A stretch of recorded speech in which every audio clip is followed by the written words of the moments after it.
Jadi hari ini Indonesia mengadakan ulang tahun kemerdekaan. Mungkin berbeda-beda caranya seluruh rakyat Indonesia. Ya, berbeda-beda. Ada yang buat perlombaan, ada yang buat masak-masak, ada yang buat jalan-jalan. Tetapi umat Tuhan di sini kita buat bersyukur, amin. Kita buat beribadah kepada Tuhan. Berterima kasih atas kebaikan Tuhan. 80 tahun Indonesia mengalami kemerdekaan. Tetapi satu hal yang mau kita sampaikan, biarlah lewat doa kita, bukan hanya di Indonesianya saja yang merdeka, tetapi kita berdoa jiwa-jiwa yang ada di Indonesia benar-benar merdeka. Amin. Haleluya. Itu yang kita harapkan. Jadi Ibu, apa salah satu bukti kita bersyukur di bangsa ini kita sudah merdeka? Tahu saudaraku, enggak mungkin lagi saya yang udah tua seperti ini mau diangkat jadi menteri, mau diangkat jadi kepala lorong, mau diangkat jadi camat. Tidak mungkin lagi saya diangkat menjadi pejabat di negara ini. Tetapi bukan cara itu saja yang bisa menyenangkan hati Tuhan di bangsa ini. Haleluya. Dengan menjadi warga Indonesia yang baik, kita sudah mengakui dan berterima kasih kepada Tuhan atas kemerdekaan di bangsa ini. Tahu saudaraku, salah satu contoh menjadi warga negara Indonesia yang baik. Ayo, apa salah satu contoh? Ayo, anak sekolah dulu. Apa salah satu contoh menjadi warga Indonesia? Siapa yang tahu? Menjadi contoh warga negara Indonesia yang baik. Apa? Menjadi contoh. Apa itu? Jadi contoh tidak bawa sampah. Tidak buang sampah sembarangan. Nanti 10.000 bau kasih untuk ya, tadi udah tergerak di sini. Udah tergerak. Memang itu yang mau bau sampaikan. Terus? Satu aja dulu, hari Minggu lagi. Menjadi warga negara Indonesia yang baik mudah. Nggak perlu kita jadi pejabat lagi, karena kita kan sudah tua. Tidak perlu, tapi bagi anak-anak sekolah, kalau memang Tuhan mengizinkan engkau menjadi pejabat, ayo. Oke? Haleluya. Gampang menjadi contoh negara yang baik. Tidak membuang sampah dengan sembarangan. Apa lagi? Ayo, apa lagi? Jaga bumi tetap bersih. Oh, itu tadi sama ya, tenang, nggak membuang sampah sembarangan. Berarti kalau semua penduduk Tembung berlomba-lomba tidak membuang sampah, bersih kota Tembung. Iya kan? Apalagi? Harus sopan. Harus sopan. Contohnya apa sopan itu? Mengasihi. Mengasihi apa? Ya jelas lah. Mengasihi Tuhan. Mengasihi Tuhan itu warga negara kerajaan surga. Haleluya. Oke, nanti kita sambung ya. Nanti kita sambung. Oke. Haleluya. Jadi mudah ya menjadi warga negara Indonesia. Tidak suka berantem, itu salah satu. Coba kalau berantem aja warga negara Indonesia, nanti negara lain mengatakan, oh Indonesia itu kan berantem, Indonesia darahnya panas katanya. Tetapi kita menjadi anak yang sopan, yang tidak suka berantem. Amin. Haleluya. Ayo mari kita bangkit berdiri untuk Tuhan. Saudara, dengarlah sangkakala. Haleluya. Kita mau dimerdekakan. Haleluya. Menjadi pribadi-pribadi yang takut akan Tuhan. Kalau takut akan Tuhan, tidak buang sampah sembarangan. Haleluya. Yang takut Tuhan tidak buang sampah sembarangan. Bukan karena dilihat orang. Oh, enggak ada orang, lalu dibuangkan sampahnya di satu goni, di samping jalan. Bukan. Walaupun tidak ada yang melihat, tidak boleh buang sampah sembarangan. Amin. Itu paling dasar dulu itu. Haleluya. Saudara, dengarlah sangkakala. Kita menjadi orang-orang yang bebas merdeka memuji Tuhan. Haleluya. Ya.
penjajah. Contoh ya, Belanda, Jepang ini macam segala. Sekarang jangan kita mau dijajah setan. Amin.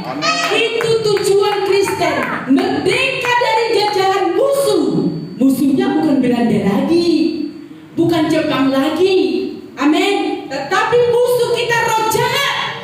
Kita harus menang. Amin. Haleluya. Anak-anak Tuhan harus menang. Haleluya. Satu lagi pujian bagi Tuhan. Ada gerakan roh Tuhan di sini. Amin. Haleluya. Amin. Haleluya.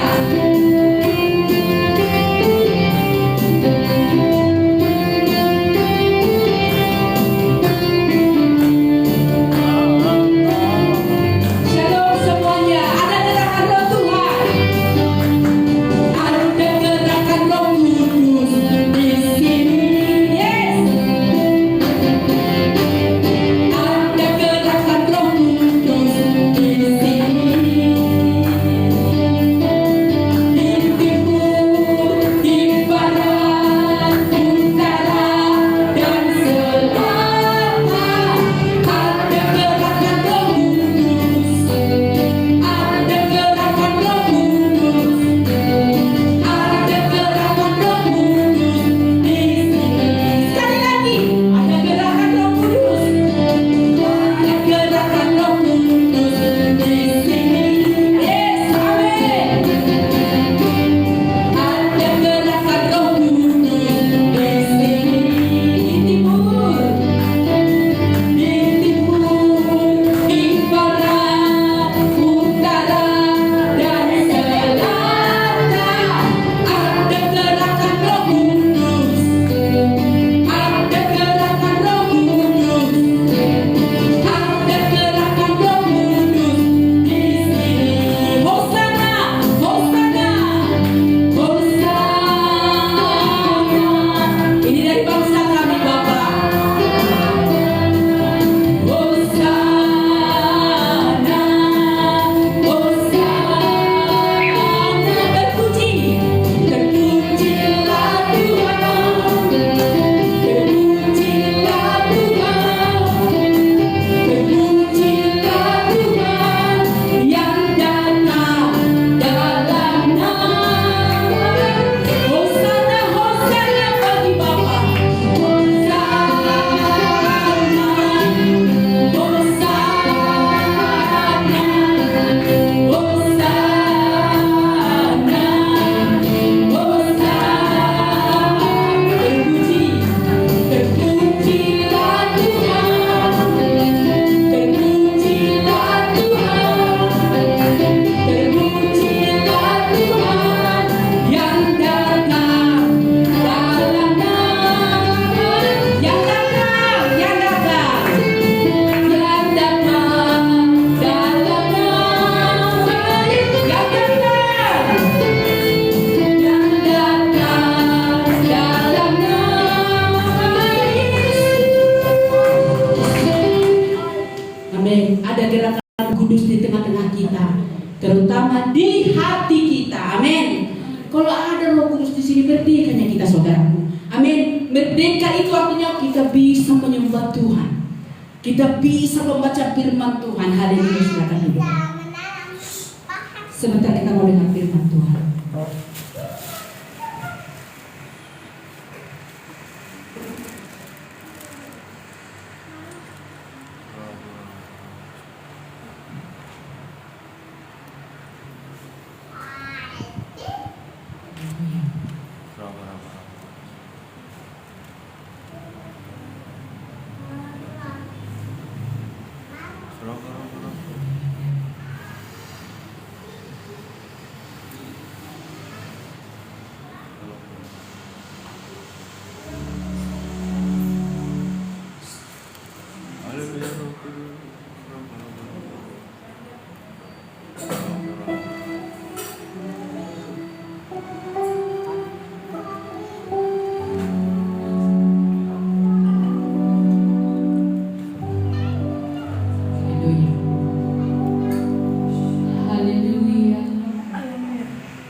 pemulihan demi pemulihan terjadi Bapak.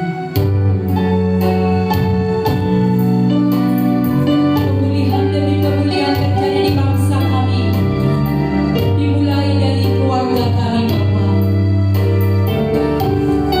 Haleluya. Kami datang sama-sama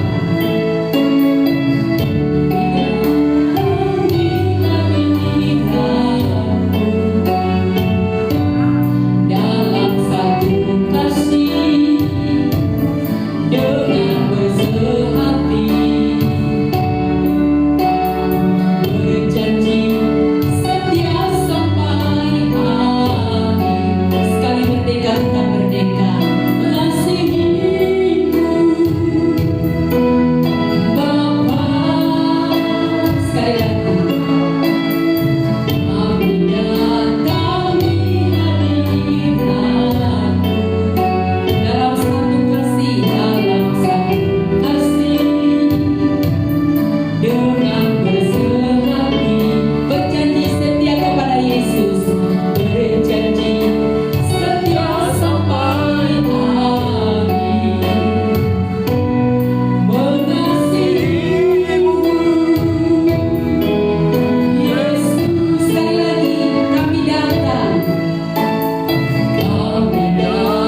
kita yuk.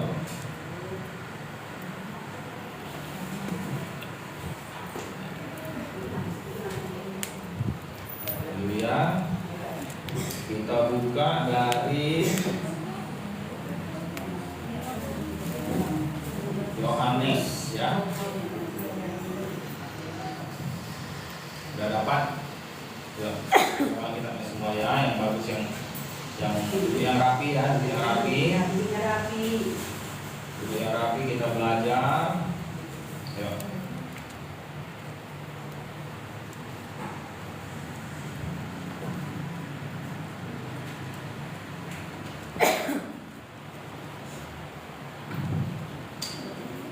Haleluya, haleluya.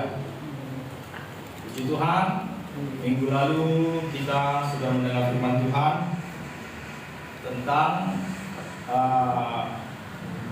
apa minggu lalu? Pengembalaan. Iya, pengembalaan ya, tergembala.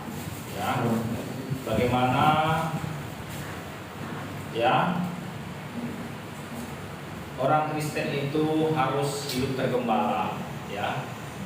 Orang Kristen itu harus hidup tergembala. Boleh diulang lagi karena kami juga masih. Iya, ya, saya sedikit saja ya. Kemarin ayatnya di mana? Siapa masih ingat? Matius. Ya, kita buka ayatnya kemarin minggu lalu supaya kita ingat sedikit ya. Coba kita di Matius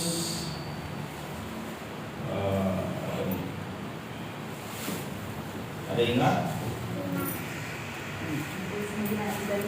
Iya, coba Matius 9. Iya, coba.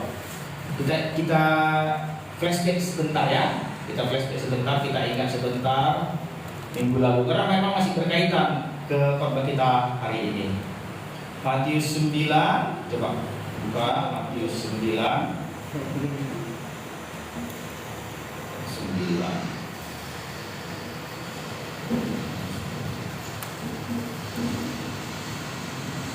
Matius ya.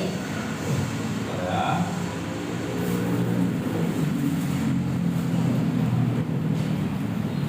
ayat 35. Iya. Oke, saya baca sedikit ya. Dikatakan di sini melihat orang ayat 36 aja kita baca ya. Matius 9 ayat 36 ya. Saya baca ya, coba perhatikan baik. Melihat orang banyak itu tergeraklah hati Yesus oleh belas kasihan kepada mereka karena mereka lelah dan terlantar seperti domba yang tak tergembala. Ya, jadi minggu lalu ini khotbah kita dikatakan bahwa sebenarnya orang Kristen itu perlu tergembala. Kenapa? Karena kalau nggak tergembala nanti mereka lelah dan terlantar. Ya, terlantar itu ya nggak ada yang memperhatikan. Ya, lelah dan terlantar. Jadi perlu tergembala. Ya, kalau masih ingat tujuan tergembala apa? Tujuan tergembala Dibawa kepada air yang tenang. Iya, ya, supaya mendapat air yang bersih, air yang tenang, ya, padang rumput, ya, supaya terjaga jiwanya. Nah, itu tujuan tergembala, ya, supaya terjaga jiwanya. Jadi gembala itu menjaga kawanan domba, ya, gembala itu menjaga kawanan domba supaya dombanya enggak terhilang, ya, supaya terjaga, enggak terhilang, ya. Kenapa? Karena kalau nggak tergembala nanti dikatakan itu lelah dan terlantar. Ya, jadi perlu tergembala. Artinya apa? Kita sebagai orang Kristen, ya, nggak baik hanya sekedar bergereja, nggak baik. Ada hanya sekedar bergereja. Satu minggu ini bergereja di sini, minggu depan bergereja di sana, minggu depan bergereja di sana. Dia bergereja memilih suka-suka. Ya. Jadi itu namanya tidak tergembala. Ya. Tergembala itu artinya ada gembala yang diikuti. Ada gembala yang diikuti, dan gembala yang diikuti ini mengenal domba-dombanya. Ya, seperti ada tertulis, domba-dombaku mengenal suaraku, ya. Diikuti gembalanya. Ada pengajaran yang benar dikasih, gembala yang juga menjaga domba-dombanya. Ya. Dan yang terpenting di dalam penggembalaan itu apa yang terpenting? Yang terpenting adalah kasih. Ya, gembala mengasihi dombanya dan dombanya juga saling mengasihi dan mereka mengasihi gembala. Jadi ada kasih yang mengikat di kawanan itu. Ya. Minggu ini juga kita masih berkaitan ke situ. Kenapa? Nanti berkaitan juga untuk kemerdekaan kita. Berkaitan juga. Ya. Kita buka di Yohanes pasal 21. Masih berkaitan sama penggembalaan. Yohanes pasal 21 ya. Yohanes pasal 21 yuk kita lihat. Apa dikatakan di sini? Yohanes pasal 21 ayat 15. Ya. Yohanes pasal 21 ayat 15. Ya. Saya bacakan ya. Yohanes pasal 21 ayat 15 demikian firman Tuhan. Sesudah sarapan, Yesus berkata kepada Simon Petrus, "Simon, anak Yohanes, apakah engkau mengasihi aku lebih daripada mereka ini?" Yang dimaksud mereka ini itu maksudnya ikan-ikan, ya, karena mereka baru menangkap ikan, ya, mereka baru pulang menangkap ikan itu, ya. Di Yohanes 21 ayat 11, Simon Petrus naik ke perahu lalu menghela jala ke darat penuh ikan-ikan besar, 153 ekor banyaknya, dan sungguh sebanyak itu jalannya tidak koyak. Jadi yang dimaksud mereka itu ikan-ikan itu maksudnya.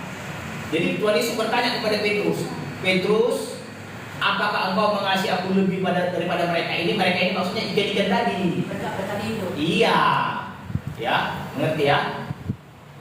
Kita diberkati Tuhan, ya, seperti Petrus yang diberkati dengan ikan yang banyak. Kita pun diberkati Tuhan mungkin dengan pekerjaan yang baik, ya, rumah yang besar, kendaraan yang baik, anak-anak yang banyak, ya. Semua berkat-berkat Tuhan kita nikmati yang Tuhan karuniakan. Nanti ada suatu waktu Tuhan bertanya, sama seperti kepada Petrus. Tuhan bertanya, apa kata Tuhan Yesus kepada Petrus? "Simon, anak Yohanes," ya. Simon itu namanya, ya. Petrus itu gelarnya, artinya batu karang. Ya, yang memberikan nama Petrus itu Tuhan, tapi nama aslinya sebenarnya Simon, ya. "Simon, anak Yohanes, apakah engkau mengasihi aku lebih daripada mereka ini?" Maksudnya daripada berkat-berkat tadi, ikan-ikan itu. Jawab Petrus kepadanya, "Benar Tuhan, engkau tahu bahwa aku mengasihi engkau." Kata Yesus kepadanya, "Kalau demikian, gembalakanlah domba-domba." Ya. Minggu lalu dikatakan kita harus tergembala, ya. Dan Tuhan juga ternyata memberi pesan khusus kepada Petrus, "Gembalakanlah domba-domba." Ya. Kata Yesus pula kepadanya untuk kedua kalinya, "Simon, anak Yohanes, apakah engkau mengasihi aku?" Jawab Petrus kepadanya, "Benar Tuhan, engkau tahu bahwa aku mengasihi engkau." Kata Yesus kepadanya, "Gembalakanlah domba-domba." Ya, diulangi lagi supaya apa? Supaya Petrus ingat, ya, jangan sampai lupa. Diulangi lagi. Yang ketiga, kata Yesus kepadanya untuk ketiga kalinya, ayat 17. Kata Yesus kepadanya untuk ketiga kalinya, "Simon, anak Yohanes, apakah engkau mengasihi aku?" Di sini, ya, ketiga kali Petrus heran. Ya, kenapa sampai 3 kali Tuhan tanya? Sehingga apa yang terjadi? Sehingga sedihlah hatinya.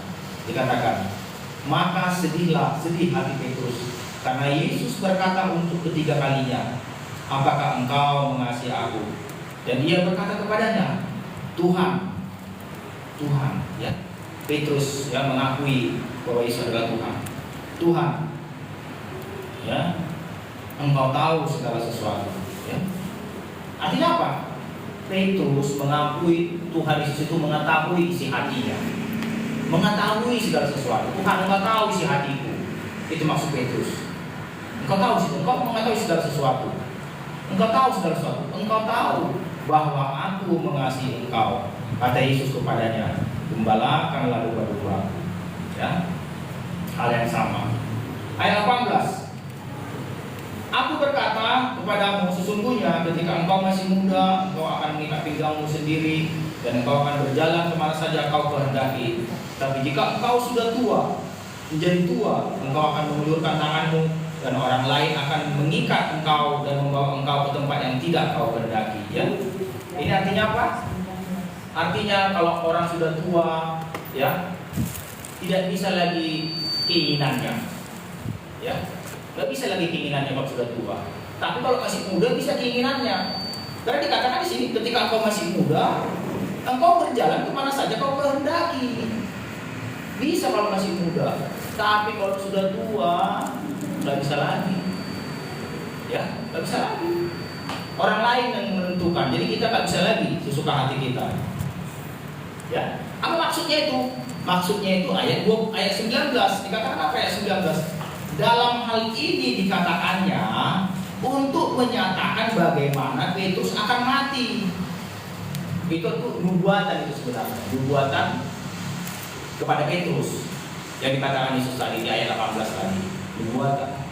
Sesudah mengatakan demikian, ia berkata kepada Petrus, ikutlah aku, ikutlah. Ya, artinya, ya, kita teladani Yesus. Ya. Minggu lalu kita sudah belajar bagaimana tergembala, ya, bagaimana tergembala, bahwa gembala itu punya tanggung jawab mengasihi domba-dombanya. Cara mengasihi domba-domba itu dengan menjaga jiwanya.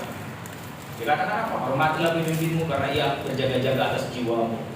Dikatakan di Ibrani, ya, itu arti tergembala. Ada yang berjaga-jaga atas jiwanya, ya, tergembala itu.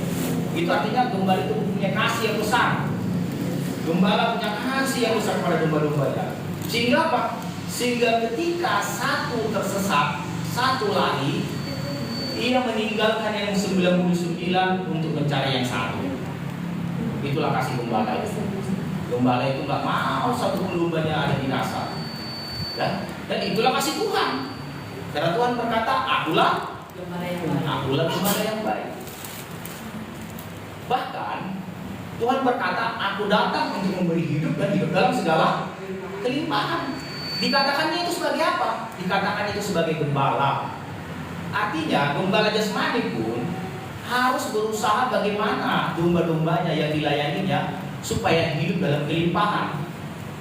Ya. Jadi kalau ada gembala tidak memperhatikan kehidupan dombanya supaya berkelimpahan, ya itu salah. Harus berkelimpahan. Karena firman Tuhan katakan, akulah gembala yang baik, aku datang supaya kamu hidup dalam segala kelimpahan. Itu artinya apa? Bahwa gembala itu harus mempunyai kasih yang besar. Kasih yang besar. Demikian juga ini. Gembala kita, kalau di Ibrani dikatakan gembala agung, itu adalah Yesus Kristus. Tetapi di sini kita lihat, Yesus mengutus Petrus juga untuk menggembalakan. Makanya dikatakan gembalakanlah domba-dombaku. Panggilan kepada Petrus ini juga panggilan kepada kita. Ya. Panggilan kepada Petrus juga panggilan kepada kita. Ya. Kenapa saya katakan demikian? Kita perhatikan ayat ini. Berapa kali Tuhan meminta kepada Petrus gembalakan domba-dombaku? Berapa kali? 3 kali. 3 kali. Sebelum diminta Tuhan Yesus gembalakanlah domba-dombaku, apa pertanyaan Tuhan Yesus? Apakah engkau mengasihi aku? Benar sekali. Apakah engkau mengasihi Petrus? Itu juga yang Tuhan sama kita. Apakah engkau mengasihi aku? Siapa nama kita? Jessica? Apakah engkau mengasihi aku, Jordan? Kan itu kata Tuhan Yesus. Apakah engkau mengasihiku? Kasmanan gitu, semua kita ditanya. Siapa nama kita? Apakah engkau mengasihi? Jadi tarik ke diri kita pertanyaan ini. Ya, tarik ke diri kita. Apakah engkau mengasihi? Bagaimana kita menjawabnya? Engkau tahu hati itu Tuhan. Iya. Dikatakan di sini Petrus menjawab, benar Tuhan, engkau tahu bahwa aku mengasihi engkau. Kita jawab dua gitu. Ya, kita jawab dua begitu. Ketika Tuhan Yesus bertanya sama kita gitu, katakanlah anakku di sini Jessica. Tanya Tuhan sama Jessica. Jessica, apakah engkau mengasihiku? Nah, jawab Jessica apa? Benar Tuhan, engkau tahu aku mengasihimu. Tapi di sini ada yang aneh. Tuhan Tuhan tidak puas jawaban si Petrus. Pertama dijawab tidak puas, kedua kali dijawab juga tidak puas, ketiga kali dijawab baru Tuhan Yesus puas. Apa rahasianya? Apa rahasianya? Kenapa sampai pertama nggak puas Tuhan Yesus dijawab, kedua kali juga nggak puas Tuhan Yesus, sampai ketiga kali baru jawaban Tuhan Yesus puas? Di terjemahan bahasa Inggris kita nggak dapat rahasianya. Di terjemahan bahasa Indonesia nggak dapat rahasianya. Rahasianya terdapat di terjemahan bahasa Yunani, di bahasa asingnya. Kenapa di terjemahan bahasa Yunani kita dapat rahasianya? Di terjemahan bahasa Inggris, di terjemahan bahasa Indonesia nggak ada rahasianya, tetapi di terjemahan bahasa Yunani ada rahasianya. Kenapa?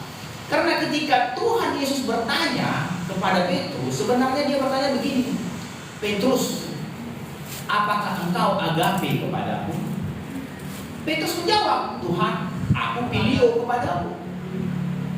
Ditanya Tuhan Yesus lagi yang kedua, Petrus, apakah engkau agape kepadaku? Petrus juga jawab, Tuhan, aku pilio kepadamu. Nggak puas Tuhan. Tetapi ketiga kali Tuhan bertanya, Petrus, apakah engkau agape kepadaku? Maka sedihlah hati Petrus, dia berkata, ya Tuhan, aku agape kepadamu. Ya, aku agape kepadamu.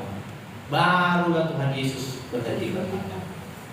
Ya, dari sini kita mengerti di dalam bahasa Yunani kasih itu ada 4 jenis. Ya, ada agape, ada filio, ada storge, dan ada eros. Ya, ya. Dari sini kita paham. Yesus tidak puas kasih kita kepadanya sebatas filio. Nggak puas. Yesus mau kasih kita kepadanya sama seperti dia mengasihi kita, agape. Itu yang mau Tuhan, bukan filio. Jadi saya jelaskan sedikit ya, nanti bisa di Google. Di Google itu ada nanti, di situ lebih lengkap. Ya. Kasih, ya, dalam bahasa Yunani itu ada 4 jenis ya. Artinya di dalam satu kata, tapi diartikan kata itu bisa diartikan di dalam bahasa Indonesia. Kasih pertama, kasih yang kita miliki sejak kita lahir. Ya, yaitu kasih karena hubungan darah. Begitu kita lahir, kita sudah berhubungan darah dengan orang tua kita. Ya. Itu kasih karena hubungan darah. Karena ada hubungan darah orang tua dengan kita, makanya orang tua mengasihi itu. Karena ada hubungan darah antara kakak dan adik, makanya mereka saling mengasihi.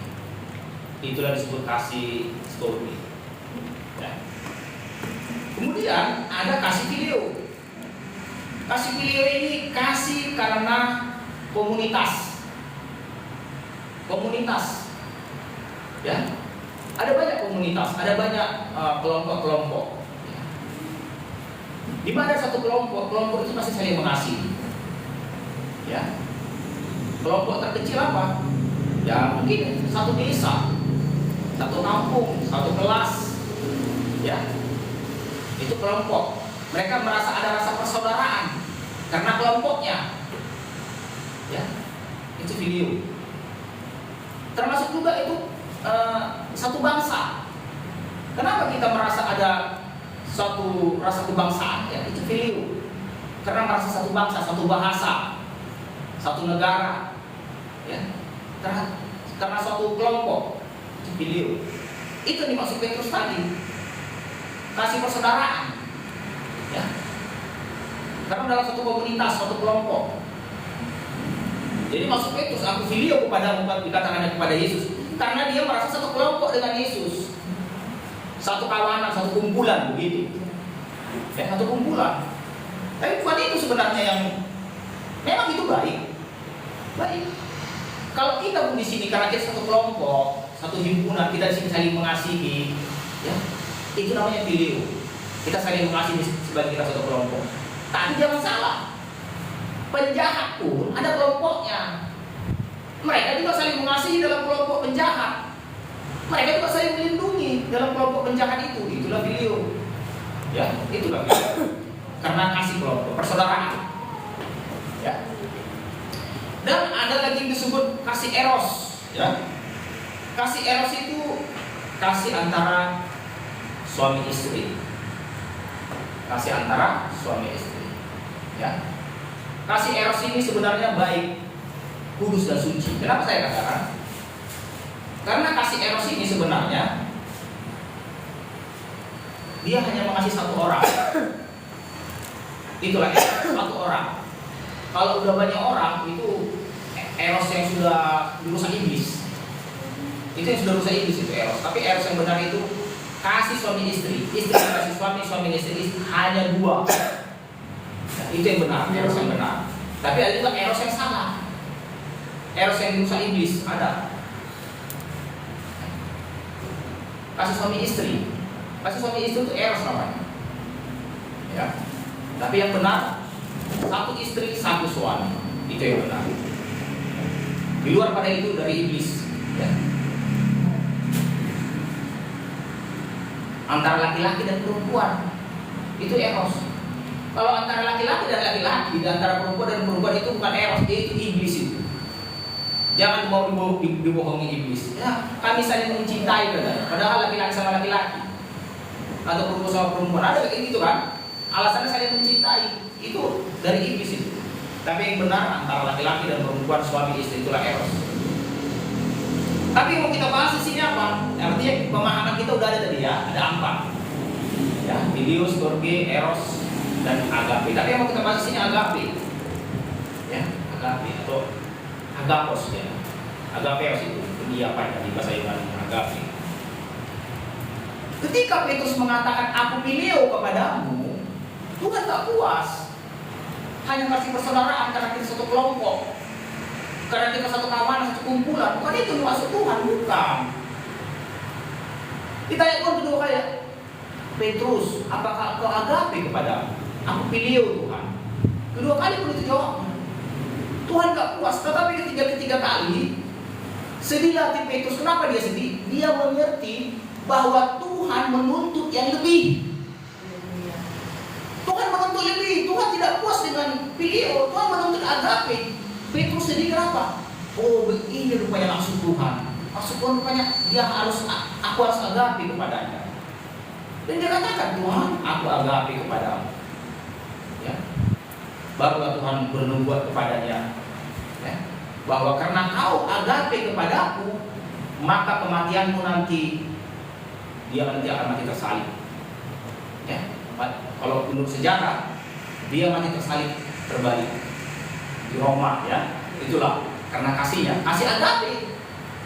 Kalau Filio tadi belum tentu mau itu mau disalib, tapi karena Petrus agape kepada Tuhan, ya, dia mau rela salib. Sekarang kita pelajari apa agape. Apa agape? Agape adalah kasih dari Tuhan. Ya, kasih dari Tuhan. Manusia tidak kenal agape. Ya, manusia tidak kenal agape. Agape itu dari Tuhan. Coba kita buka ayatnya di 1 Yohanes 4. 1 Yohanes 4. Ya, manusia tidak kenal agape. Tuhan, agape itu dari Tuhan. 1 Yohanes 4, kita buka supaya kita mengerti. Karena kita mau pelajari agape ini ada tujuannya nanti agape ini. Ya, 1 Yohanes 4 ayat 7. 1 Yohanes 4 ayat 7. Ayo kita belajar supaya kita mengerti bagaimana seorang Kristen, apa yang membedakan Kristen dari agama-agama lain, bahwa kita memiliki agape. Agama-agama lain ada filio, ada storge, ada eros. Tapi mereka belum tentu punya agape. Agape itu datang hanya dari Tuhan Yesus. Ayo, 1 Yohanes pasal 4 ayat 7. Dapat? Kita pelajari supaya kita bisa memiliki agape ini. Karena yang Tuhan minta dari kita tadi agape. Ya. 1 Yohanes 4 ayat 7 saya baca, perhatikan baik. Saudara-saudaraku yang kekasih, marilah kita saling mengasihi, sebab kasih itu berasal dari Tuhan. bahwa agape itu berasal dari Tuhan. Jadi perhatikan baik, agape itu bukan dari kita, bukan dari manusia. Saudara nggak bisa mengasihi agape, nggak bisa. Agape itu dari Tuhan. Ya, perhatikan baik. Dan setiap orang yang mengasihi lahir dari Tuhan dan mengenal Tuhan. Kalau kau bisa agape, kau lahir dari Tuhan dan mengenal Tuhan. Mengerti? Ayat 8. Barang siapa tidak mengasihi, ia tidak mengenal Tuhan. Sebab Tuhan adalah agape. Tuhan adalah agape. Ya. Ayat 9. Dalam hal inilah kasih Tuhan, agape tadi dinyatakan di tengah-tengah kita, yaitu bahwa Tuhan telah mengutus anaknya yang tunggal ke dalam dunia supaya kita hidup olehnya. Ini dia. Agape diperkenalkan kepada manusia dengan datangnya Tuhan Yesus. Kami sini paham? Agama lain tidak kenal agape karena mereka tidak menerima Yesus untuk menyelamatkan mereka. Tapi dikatakan di sini agape diperkenalkan ketika Tuhan Yesus datang. Kan dikatakan di sini. Dalam hal inilah kasih Tuhan dinyatakan, agape tadi dinyatakan di tengah-tengah kita, yaitu bahwa Tuhan telah mengutus anaknya yang tinggal di dalam dunia supaya kita hidup olehnya. Supaya kita apa? Hidup. Perhatikan baik, supaya mengerti ya agape itu apa. Agape adalah Tuhan. Tuhan adalah kasih, Tuhan adalah agape. Agape dari Tuhan.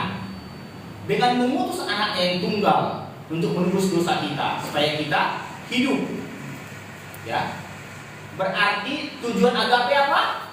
Supaya hidup. Iya. Tujuan agape supaya hidup. Itu, perhatikan baik. Tujuan agape supaya hidup.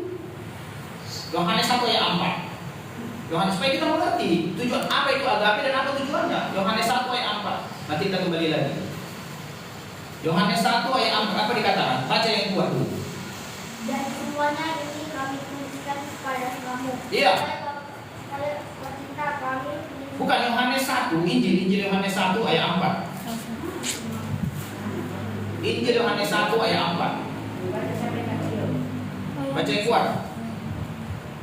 Dalam Dia ada hidup, dan hidup itu adalah terang manusia. Iya. Tadi apa tujuan agape? Supaya Hidup. Supaya hidup. Kenapa supaya hidup? Karena di dalam Dia ada hidup. Di dalam Dia ada hidup, dan hidup itu adalah terang manusia. Kita lepas dari kegelapan. Ya. Jadi Tuhan Yesus datang, ya, memerdekakan manusia dari maut, kutuk, perhambaan pada dosa. Dimerdekakan kita, seperti tema apa kita ini, 17 Agustus ini, dimerdekakan dari perhambaan dosa, dari maut kita dimerdekakan. Itu semua karena agape. Agape. Makanya dibilang Tuhan tadi, Petrus, apakah engkau mengasihiku? Apakah engkau agape kepada? Iya Tuhan, aku agape. Tujuannya apa agape? Supaya hidup. Di dalam Dia ada hidup, dan hidup itu adalah terang manusia. Tujuan agape itu hidup. Aku datang supaya kamu hidup. Hidup dalam kelimpahan. Bukan hidup dalam kemiskinan, bukan. Hidup ada juga hidup, tapi hidup dalam kemiskinan. Tapi kita enggak, supaya kita hidup dan hidup dalam kelimpahan. Itu agape. Dalam Dia ada hidup, dan hidup itu adalah terang manusia. Agape supaya kita hidup.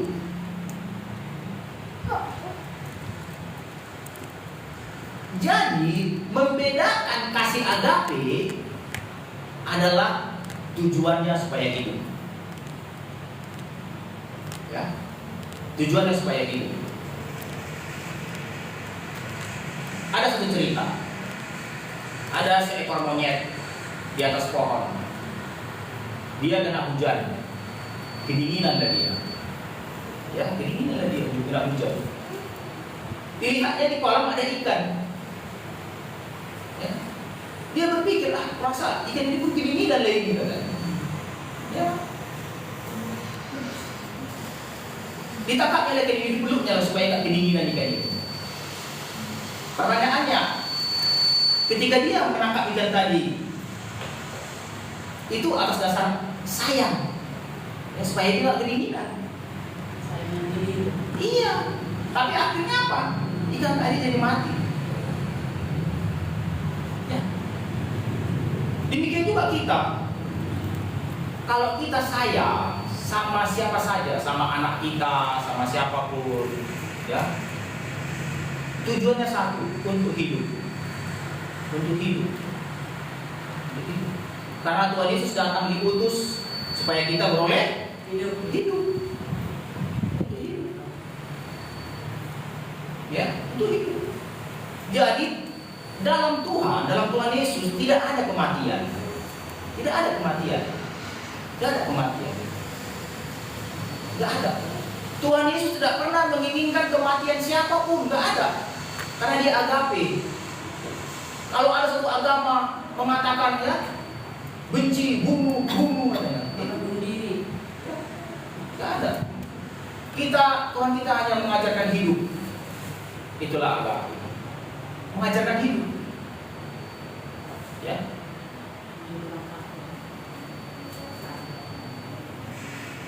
Ketika Tuhan Yesus berkhotbah di atas bukit, ya, itu khotbah yang terkenal, khotbah yang menjadi dasar kekristenan, yang mencirikan kekristenan. Itulah khotbah yang mencirikan kekristenan. Apa dikatakan? Kasihilah musuhmu. Kasihilah musuhmu. Itulah agape. Kenapa dikatakan kasihilah musuhmu? Karena dia ingin musuhnya itu hidup. Kalau kita kan manusia normal, ya, namanya musuh ingin apa? Ingin mati kan? Ya, manusia normal ingin enggak musuhnya mati? Ingin. Ya ingin. Kalau musuhnya mati ya selesai. Tapi ajaran Kristen terbalik. Ingin musuhnya hidup. Makanya dikatakan kasihilah musuhmu. Apa maksudnya kasihilah musuhmu? Kalau enggak bertujuan supaya musuhnya tadi tetap hidup. Ya, kamu telah mendengar firman, bencilah musuhmu katanya. Tetapi aku berkata kepadamu, kasihilah musuhmu. Ya, nggak ada di dalam Kristen, tidak ada menginginkan kematian orang. Perhatikan baik ya, tidak ada kita menginginkan kematian orang. Kalau kita menginginkan kematian orang, makanya dikatakan barang siapa membenci saudaranya, ia berada dalam gelap. Dan terang Tuhan tidak ada dalam dia. Kenapa? Karena dia membenci itu kematian. Kalau kau mengasihi pasti menginginkan kehidupan. Menginginkan apa? Kehidupan. Sehingga dikatakan apa? Hidup mati dikuasai oleh lidah. Perhatikan lidahmu. Perhatikan lidahmu. Katakanlah agape, jangan katakan kematian. Jangan katakan kematian kepada siapa saja. Bodoh. Kematian itu. Jangan katakan itu. Jangan katakan hal-hal yang jelek. Jangan katakan itu kematian. Hal yang negatif. Katakanlah hidup. Kau diberkati, kau sehat, kau sepanjang umur. Katakan demikian. Aku diberkati, aku sehat, aku panjang umur. Anak-anakku baik. Katakan demikian, suamiku baik, istriku baik. Kalau kau katakan sampai mati gak ada berubah itu. Kalau kau katakan demikian, apa artinya? Kalau kau katakan sampai mati itu gak berubah, begitu-gitu aja gitu. Itu bukan kasih, itu bukan agape, bukan. Itu bukan agape. Agape menginginkan kehidupan. Kau ingin suamimu berubah, kau ingin anak-anakmu berubah, katakan agape. Katakan agape, katakan yang memberi hidup. Katakan yang memberi hidup. Katakan yang memberikan hidup. Sehingga nanti berbuah itu, nanti berbuah. Kehidupan itu berbuat. Ya. Gak mungkin. Hanya Tuhan Yesus mengatakan kasihilah musuhmu. Kasihilah musuhmu. Mana Tuhan Yesus? Kita lihat ayatnya, supaya kita mengerti. Kita lihat ayatnya. Karena agape, supaya kita mengerti agape itu apa. Kita buka Matius pasal 5 ya. 5 pasal 6.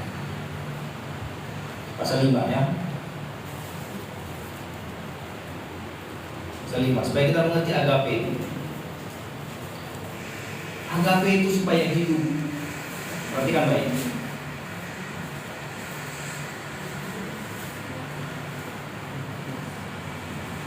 Ayat 38. Ya. Ayat 38. 43. Tulis di mana? Matius 5 ayat 38. 43. Sudah dapat? Matius 5 ayat 38 saya baca, perhatikan baik. Matius 5 ayat 38, kamu telah mendengar firman, mata ganti mata, gigi ganti gigi. Tetapi aku berkata kepadamu, janganlah kamu melawan orang yang berbuat jahat kepadamu. Jangan lawan. Itu agape. Melainkan siapapun yang menampar pipi kananmu, berilah juga pipi kirimu. Itu agape. Dan kepada orang yang hendak mengadukan engkau karena mengingini bajumu, serahkan juga jubahmu. Ini agape. Dan siapapun yang memaksa engkau berjalan sejauh 1 mil, berjalanlah sama dia sejauh 2 mil. Ini agape. Nggak bisa kita kerjakan, nggak bisa. Kalau nggak mengenal kasih Kristus, kalau nggak mengenal kasih dari Tuhan Yesus agape, nggak bisa kita kerjakan ini. Nanti kita pelajari ya. Berikanlah kepada orang yang meminta kepadamu dan jangan menolak orang yang mau minjam daripadamu. Kamu telah mendengar firman, kasihilah sesama manusia dan bencilah musuhmu. Ya. Tetapi aku berkata kepadamu, kasihilah musuhmu dan berdoalah bagi mereka yang menganiaya kamu. Karena dengan demikian kamu menjadi anak-anak Bapamu yang di surga. Anak-anak agape. Itu maksudnya. Bapa di surga itu agape. Yang menerbitkan matahari bagi orang jahat, orang baik, dan menurunkan hujan bagi orang benar dan orang yang tidak benar. Ini dia. Itu agape. Agape, perhatikan baik, ini agape. Apabila kamu mengasihi orang yang mengasihi kamu, apakah upahmu? Artinya agape tidak mengharapkan upah. Ya, agape tidak mengharapkan upah. Ketika Tuhan Yesus menyembuhkan yang 10 orang kusta, ya, adakah dia marah? Yang 9 tak datang? Apakah dia cabut? Yang 9 lagi tak datang untuk bersyukur kepadaku. Aku cabut kesembuhan itu. Apakah begitu Tuhan? Tidak kan? Artinya apa? Setiap kebaikan itu tidak perlu mengharapkan, bahkan tidak mengharapkan ucapan terima kasih. Berbuat baik aja, bahkan ucapan terima kasih itu gak mengharap dia. Kadang-kadang kita masih mengharap ucapan terima kasih. Mana terima kasihnya? Kan begitu kan? Mana terima kasihnya kan begitu? Agape gak demikian. Agape dikatakan apa? Apabila kamu mengasihi orang, mengasihi kamu, apa upahmu? Agape itu gak mengharap upah, gak mengharapkan terima kasih. Kenapa? Tuhan Yesus tetap memberi hujan sama orang jahat, sama orang baik. Kenapa? Orang jahat tahu dia gak berterima kasih, tapi tetap juga diberi hujan, tetap juga diberi matahari sama orang jahat. Ya, tetap. Walaupun Tuhan tahu orang jahat ini gak berterima kasih ini, tetap Tuhan beri. Itulah agape. Ya, agape nggak mengharapkan, ya, jasa, dibalas jasanya, enggak mengharapkan. Masalahnya kita nggak bisa lakukan ini, nggak bisa kita lakukan itu. Manusia itu sederhana, manusia itu. Ku kasih kau kasih ya. Ku beri kau, ku beri. Iya, itu manusia. Tapi kalau agape nggak demikian. Dan kita nggak bisa seperti itu, nggak bisa. Itu kasih dari atas, itu kasih dari surga. Itu kasih dari surga. Itulah kasih yang memerdekakan kita dari dosa. yang melepaskan kita dari maut, agape tadi. Jadi kalau kita mengerti agape ini, sama seperti Petrus tadi, terus ditanya, apakah kau agape kepadaku? Kalau terjawab video, ditanya lagi. Sampai kita mengerti mengatakan, ya Tuhan, aku agape kepadamu. Ya. Iya, begitu. Tapi kita mengerti. Jadi bukan mengharapkan upah.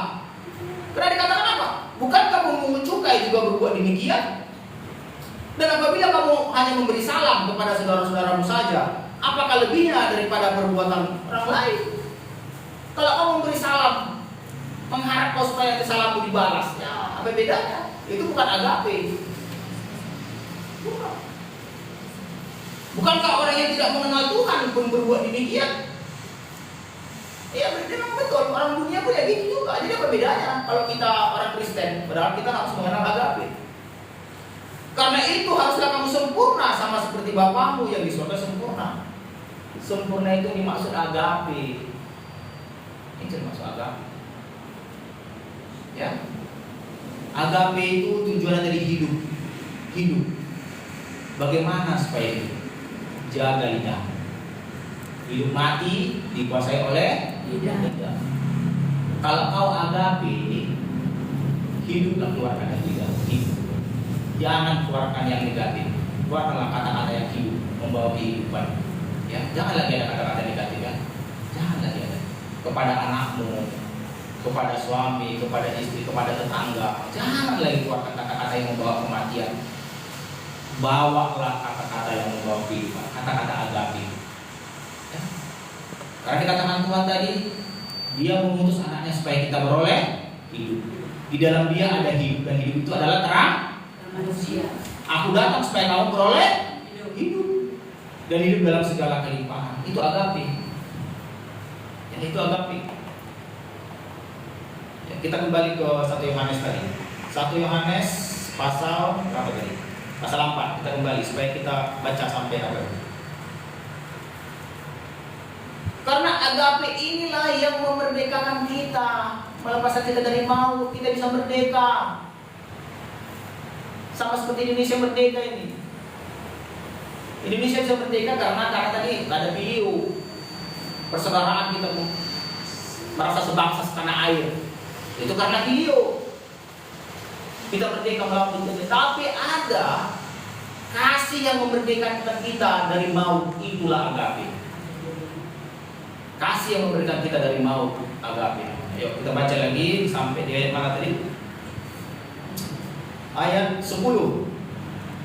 Ayat 10. Inilah kasih itu. Bukankah kita yang telah mengasihi Tuhan? Bukan kita yang telah mengasihi Tuhan, bukan. Agape itu bukan dari kita di luar, bukan. Tetapi Tuhan yang telah mengasihi kita dan yang telah mengutus anaknya sebagai pendamaian bagi dosa-dosa kita. Itu agape. Agape itu bukan dari kita di luar, dari Tuhan di luar. Ayat 11. Saudara-saudaraku yang kekasih, jikalau Tuhan sedemikian mengasihi kita, maksudnya agape, maka haruslah kita juga agape. Kalau Tuhan agape kepada kita, kita pun juga harus agape bersama kita. Tidak ada seorang pun, ayat 12, tidak ada seorang pun yang pernah melihat Tuhan. Jika kita saling mengasihi, Tuhan tetap di dalam kita dan kasihnya sempurna di dalam kita. Kalau kita saling mengasihi, agape, Tuhan hadir. Demikianlah kita ketahui bahwa kita tetap berada di dalam Tuhan dan Dia di dalam kita. Dia telah mengaruniakan kita mendapat bagian dalam Roh-Nya. Ya. Kalau kita mau bisa agape, harus ada Roh Kudus. Harus ada apa? Roh Kudus.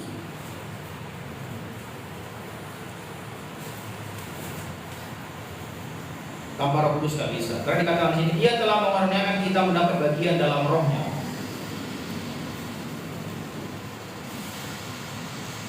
Ayat 16. Kita telah mengenal dan telah percaya akan kasih Tuhan kepada kita. Ya, kita telah kenal agape Tuhan tadi. Tuhan adalah kasih, Tuhan adalah agape. Barang siapa tetap berada di dalam kasih, ia tetap berada di dalam Tuhan dan Tuhan di dalam dia. Dalam hal inilah kasih Tuhan menjadi sempurna dalam kita, yaitu kalau kita mempunyai keberanian percaya pada penghakiman. Karena sama seperti dia, kita juga ada di dalam dunia ini. Dalam kasih tidak ada ketakutan. Kasih yang sempurna melenyapkan ketakutan, sebab ketakutan mengandung hukuman. Dan barang siapa takut, ia tidak sempurna dalam kasih. Kita mengasihi karena Tuhan lebih dulu mengasihi kita. Perhatikan. Kita mengasihi karena siapa? Tuhan yang lebih dulu. Jadi nggak mungkin orang bisa melakukan agape kalau dia tidak menerima penebusan Yesus. Karena sudah menerima penebusan Yesus, sudah dirasakannya agape dari Tuhan tadi, sudah mengerti dia agape Tuhan tadi, baru kita bisa kenal. Ya. Ayat 20. Jadi, jikalau seseorang berkata aku mengasihi Tuhan dan ia membenci saudaranya, maka ia adalah berdusta. Karena barang siapa tidak mengasihi saudaranya yang dilihatnya, tidak mungkin mengasihi Tuhan yang tidak dilihatnya. Dan perintah ini kita terima dari dia, barang siapa mengasihi Tuhan, ia juga mengasihi saudaranya. Artinya dalam Kristen itu gak ada kebencian. Gak ada kebencian. Dalam agape gak ada kebencian, kita harus mengasihi. Gak ada. Itulah agape. Ya. Kita kasih.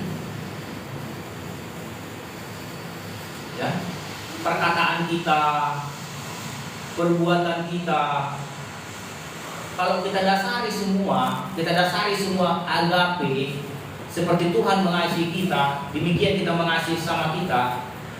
Ya. Kita benar-benar dalam Tuhan. Dikatakan di sini tidak ada ketakutan. Kau nggak takut, kita nggak takut kapan Tuhan Yesus datang. Kalau mau datang aja. Kita masih ikut rapture pengangkatan, pasti ikut, jangan takut.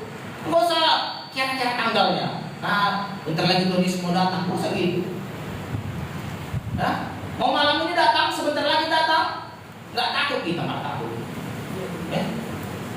Asal kita dalam kasih, agape tadi. Kita kasihi Tuhan dengan agape, kita kasih sesama dengan agape. Dikatakan tadi di dalam kasih tidak ada ketakutan. Karena kasih yang sempurna melenyapkan ketakutan, sebab ketakutan mengandung hukuman. Nggak takut kita kapan Tuhan Yesus datang, nggak takut kita kapan kita mati. Nggak takut. Banyak orang takut mati. Nah, takut aku mati, nggak tahu aku. Kita nggak takut. Kata Paulus apa? Mati adalah keuntungan. Hidup itu berdua. Iya, tetapi aku lebih memilih hidup demi kamu, kata Paulus. Nggak takut mati. Nggak takut apa Tuhan Yesus datang, nggak takut.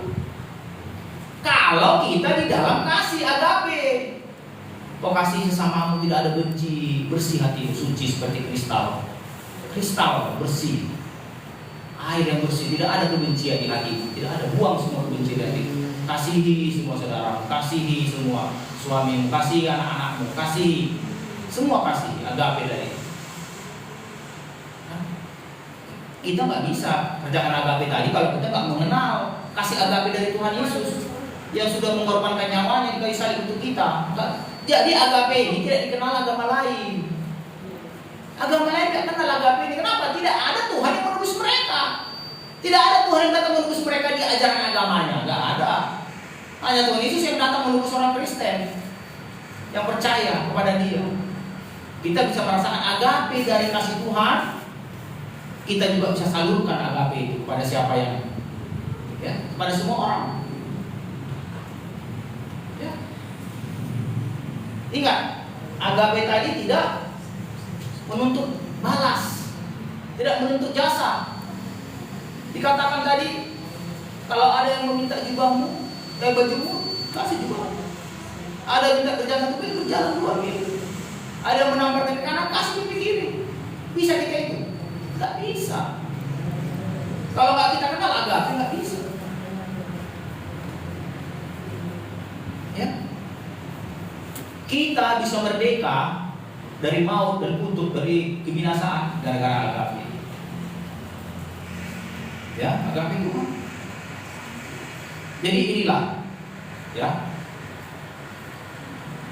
Kalau ya perhatikan baik. Kalau ada agape di antara kumpulan, ya, nggak salah dulu, ya, nggak salah dulu agape. Beliau pun dari, nggak akan ada gosip itu nggak akan ada. Ada saksi saya dengar, di YouTube ada itu, saya lupa namanya. Ada saksi dibawa Tuhan ke neraka. Apa dikatakan? Dosa nomor 1 yang membawa orang Kristen ke neraka, gosip. Perhatikan ya. Dosa nomor 1 yang membawa orang Kristen ke neraka, gosip. Artinya orang Kristen dia sudah selamat, sudah menerima Tuhan Yesus sebagai juru selamat, tapi bisa masuk neraka karena gosip. Itu nomor 1. Nampak sepele. Kenapa? Ya karena sepele itu orang Kristen apa? Merasa ringan bergosip. Padahal Tuhan paling benci bergosip. Kalau ada video, kalau ada agape, gak akan mungkin bergosip. Karena gosip itu merusak itu gosip. Kalau ada kejelekan saudaramu, lebih baik didoakan. Jangan dibicarakan, jangan dibicarakan. Ya. Kita buka dulu Yesaya 58. Yesaya 58 ya.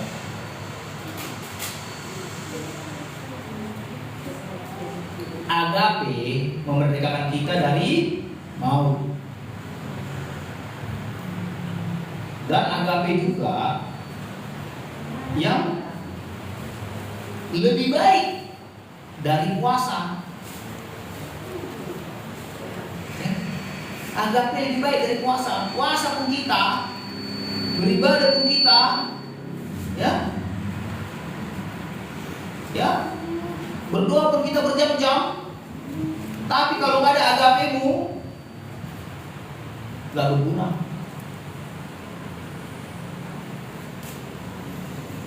Ayo, Yesaya 58 ayat 3. Yesaya 58 ayat 3. Yesaya 58 ayat 3. Iya. Mengapa kami berpuasa dan engkau tidak memperhatikannya juga? Iya. Mengapa kami merendahkan diri dan engkau tidak mengindahkannya juga? Iya. Sesungguhnya pada hari puasa engkau masih tetap mengurus urusanmu dan kamu mendesak-desak semua burung. Ayat 4 saya baca. Sesungguhnya kamu berpuasa sambil berbaktam dan berkelahi, serta memukul dengan tinju dengan tidak semena-mena. Enggak ada kasih, enggak ada agape. Dengan caramu berpuasa seperti sekarang ini, suaramu tidak akan didengar di tempat tinggi. Ayat 5 dikatakan apa? Sungguh-sungguh inikah berpuasa yang kukehendaki dan hari mengadakan merendahkan diri? Jika engkau menundukkan kepala seperti gelaga dan membentangkan kain karung dan abu sebagai lapis tidur, sungguh-sungguh itukah yang kau sebut berpuasa pada mengadakan hari yang berkenan pada Tuhan? Ayat 6. Bukan berpuasa yang kukehendaki, tapi apa? Tapi supaya engkau membuka belenggu-belenggu kelaliman, melepaskan tali-tali kuk, supaya engkau memerdekakan orang yang teraniaya dan mematahkan setiap kuk, supaya engkau memecah-mecahkan rotimu bagi orang yang lapar. Anak itu bukan agape? Dan membawa ke rumahmu orang miskin yang tak punya rumah, ya, itu agape. Dan apabila engkau melihat orang yang telanjang supaya engkau memberi dia pakaian, itu agape. Dan tidak menyembunyikan diri terhadap saudaramu, tidak bersembunyi, itu agape. Pada waktu itulah terangmu akan merekah seperti fajar dan mukamu akan pulih dengan segera.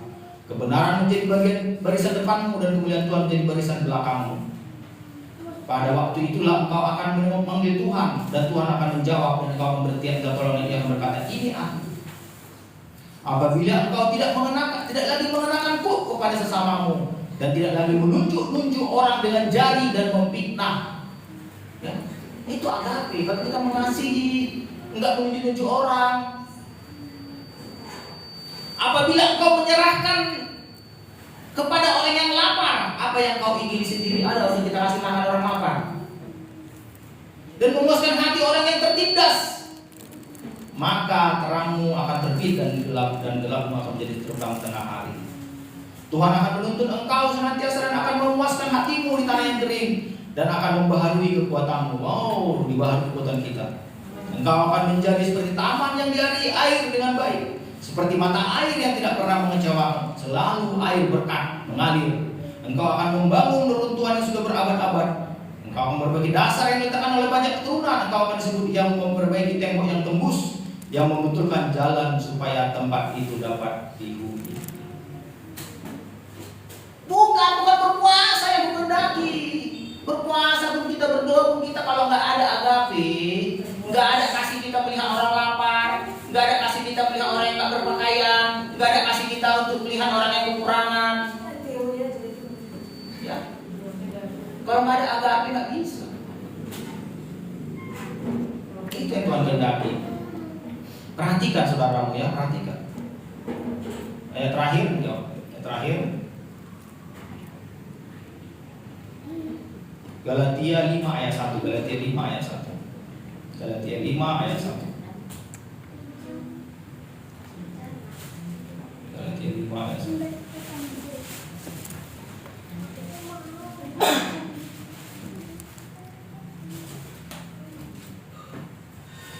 Ini karena tema hari kemerdekaan ya.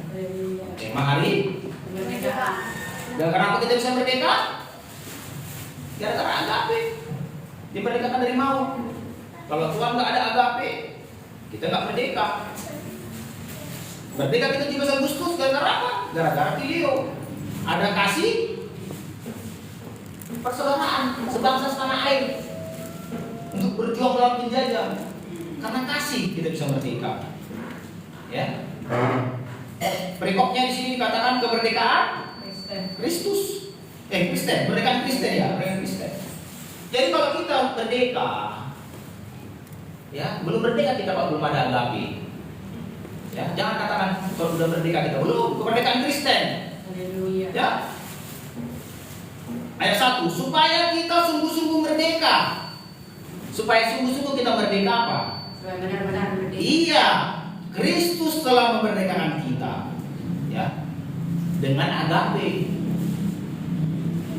Karena itu berdirilah teguh dan jangan mau lagi dikenakan kuk perhambaan. Jangan mau lagi berbuat dosa. Perhambaan itu hamba dosa. Jangan mau lagi dikenakan kuk perhambaan. Ya. Jangan mau lagi. Jadi kalau ditanya sama kita,